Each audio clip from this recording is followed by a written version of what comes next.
Good morning, Hit Nation, folks, folks, and everything in between and beyond. Let me see if I can do the just nose today. It's a fresh mask.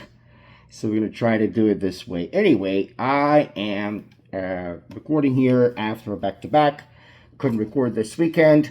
I actually wanted to because I definitely wanted to speak after the game against the Hornets.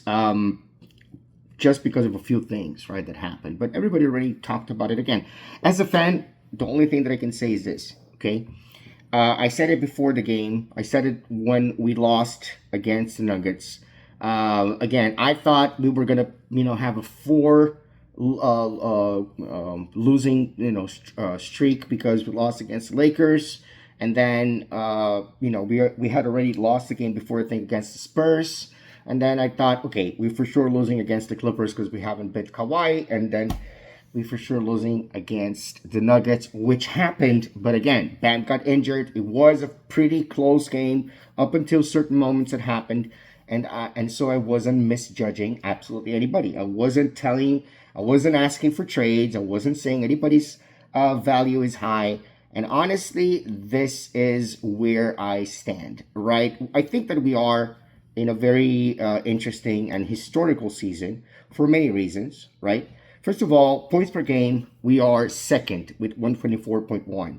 Offensive rating, 13th with 117.2. Defensive rating, 6th with 111.4. I thought that was going to go down more.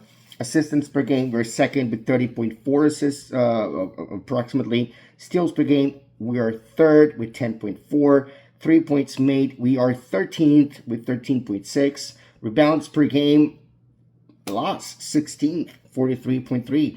Bench points per game, of course, second.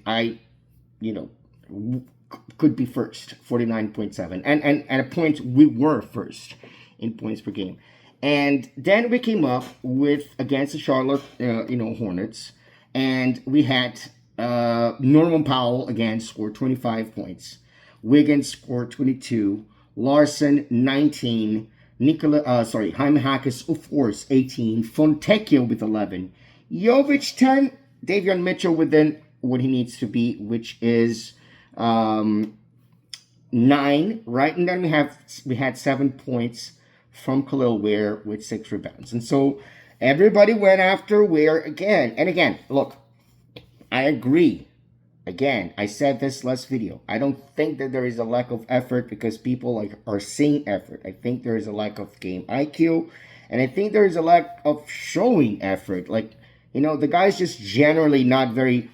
He's one of those teens that if you were my student in class, for example, I would kind of know that he was paying attention, even though he wouldn't be looking at me most of the time. He would be just kind of fidgeting with things. That's my personal impression of Khalil Ware. I'm not saying that he is like that. What I'm saying is, then you saw him play considerably better with 12 rebounds and 9 points against Portland. Again, Larson with 16 points, Andrew Wiggins with 15 points, of course, Nikola Jovic with a career night with 29 points. Jaime Hackes again 14. Simon Fontecchio close to what he needs to be doing, which is about 7 to 15 points, let's say 7 points. Drew Smith, 13 points. Again, and then Khalil Ware with the 9 points, 1 assist, 12 rebounds. I mean, at the end of the day, and David Mitchell with, again, 8 assists. Nikola Jovic with 6 assists. Jaime Hackes with 7 assists. All of those things are great. 12 rebounds for Jaime Hackes, just as many rebounds as Khalil Ware, which just shows why Jaime Hackes is in a conversation for Sixth Man of the Year and Most Improved Athlete of the Year. Having Simon Fontecchio now definitely seems like a bargain against Duncan Robinson. And trust me, Duncan Robinson is important to me. Those who know my story know that I saw Duncan Robinson. I thought, okay, my son could be Duncan Robinson because we're not that tall. Of course, I didn't have any proportion. I was just saying Duncan Robinson is definitely shorter than other players on the roster. But it's not short at all. Not possible for us to be making a 6.7 6'7", sorry, athlete, 6'8", 6'9". I don't remember exactly how tall is Duncan Robinson. The point is, Fontecchio is better. for many reasons. Defensively, shoots the three at a higher percentage, is shooting the three at a higher percentage than even Duncan is in the Pistons, which is not a good start for him. I'll always wish him well. But the point is, we're just reinforcing, which is good, because after one game, you say, okay, maybe that's not, exactly what we need. Okay, that's fine. After 2 games, you say, okay, 3 games, okay, maybe, 4 games, 5 games. Well, we are at the nine game mark, which means we're pretty sure where we stand when it comes to those things. I think that we know where we stand when it comes to the Miami Heat.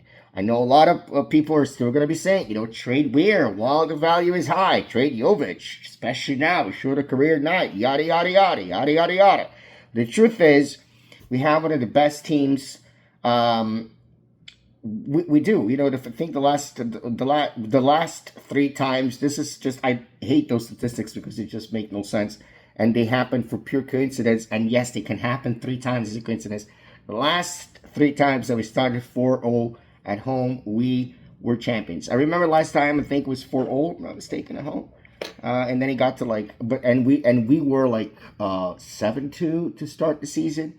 That's great. That's awesome, really. But now we are 6-4 after 10 games. Sorry, not 9 games. After 10 games, you have to have a very good idea that this is pretty much where we stand. And I think that this is pretty much where things should be. 6-4 is a good record. 2 above 500. We have a brutal sequence. We have the Cleveland Cavaliers twice, once at home, once away, and then we're just going to continue fighting against. We have the Warriors soon, which is the type of game I don't like. I don't like to have tensions added on top of the regular tensions. This is not an important game by all means. If you think about it, this is not really an important game because it's just the beginning of the season.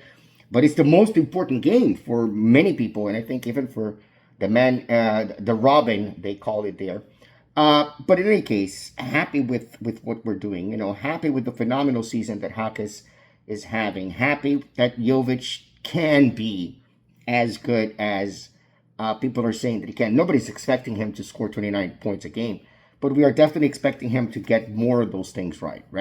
And we're definitely expecting Khalil Weir to get better.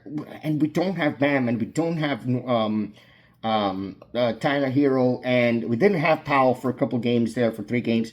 So it's a decent start. I have no reason to complain whatsoever.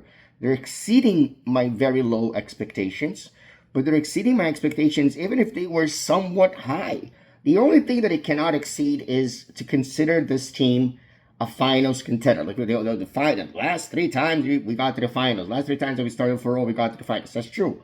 We're not necessarily getting to any finals, but we certainly have a team as opposed to something centered on 1 or 2 players. The entire team is playing amazingly well. Those bench points were missed. I remember last time we had a pretty successful season as well.